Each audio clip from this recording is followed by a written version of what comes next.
It starts just walking up to the car. That square look, those flared fenders, the dual headlights in the front, the kidney grille, all the styling cues, the sharp edges, that boxy look is what caught my eye initially. Ever since then, I was hooked. It's very analog. It's not a digital fly-by-wire type of feel. You feel the ground when you're turning and you feel the gears when you're shifting. It just has like a rigidity to it that you just know it's mechanical.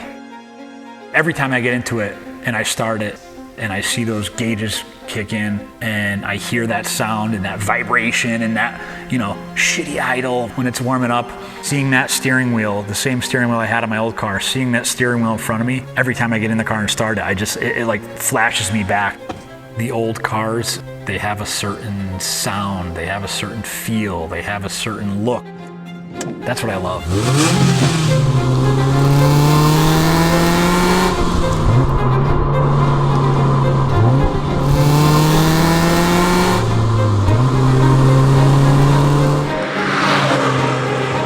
My name is Rob Simon, and I'm driving a 1990 Euro Spec E30 M3.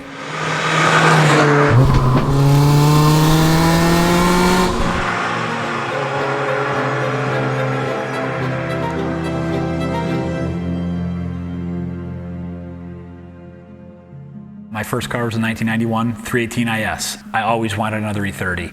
I ended up finding one, and it was in Chicago. We flew to Chicago, did the deal. 4 in the morning, we woke up and took the 13-hour road trip back in the M3, and when I opened the garage to pull it in, there was 15 of my friends in there. They threw a big party for me, and they made an M3 cake for me, and I had no idea it was coming, and it almost brought me to tears. My brother ended up buying a Cinnabar car, and my dad ended up buying an Alpine car. So all three of us had them at the same time, which was awesome. 2005, coming down 118 in Harwinton, and came around a corner. It had rained the night before, so there was a big hill. It was a right-hand sweeper, and there was a hill on the right, and a lot of the water and leaves were still across the road, which I didn't know at the time. The rest of the roads were dry, and hit that water and leaves and slid across the road into 2 parked cars in a driveway. At that point, I was knocked out, so I don't remember any of it.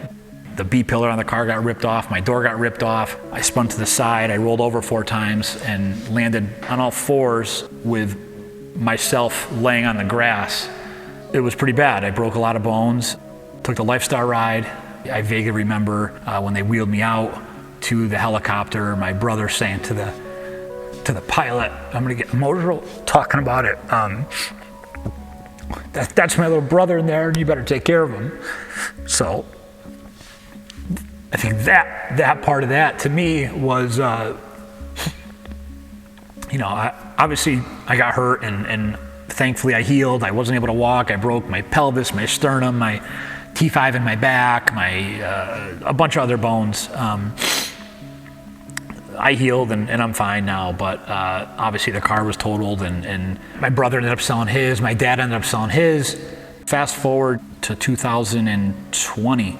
My brother moved down to Florida and wanted me and my wife and the kids to come and visit. Easter morning, I walk out to the garage and I open the door, lights are off, and I see the glisten of red, and I'm like, what the hell is this? So I hit the switch and boom, there's the car. They all ran over like, he's opening the door, he's going in. Like they all had this plan and this secret, and I had nothing, I had no idea.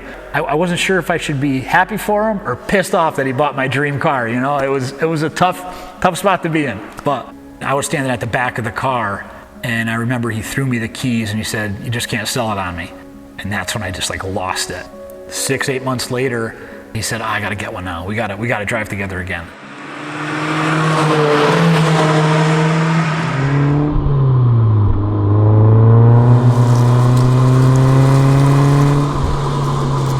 They're both very special cars, and to be able to have them here under the same roof, in our hometown essentially, and be able to enjoy them together 20 years later, to me is very special. I can't thank him enough for allowing it to happen.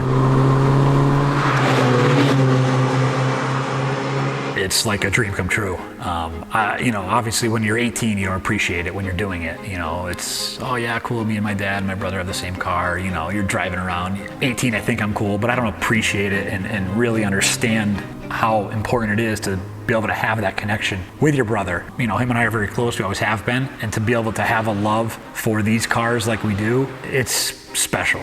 To be able to drive alongside of him, I'm thankful, I'm lucky, I appreciate all of it. It's something that I'll always remember. I just hope my kids can appreciate it and do the same thing 20 years down the road with a similar situation. I have two boys, 6.5, 4.5. They love motors. My oldest races dirt bikes.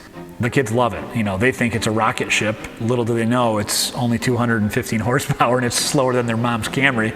But they think it's fast because it's red and it might sound fast to them. But it's special when I can raise my kids around cars and just the whole atmosphere. It's awesome.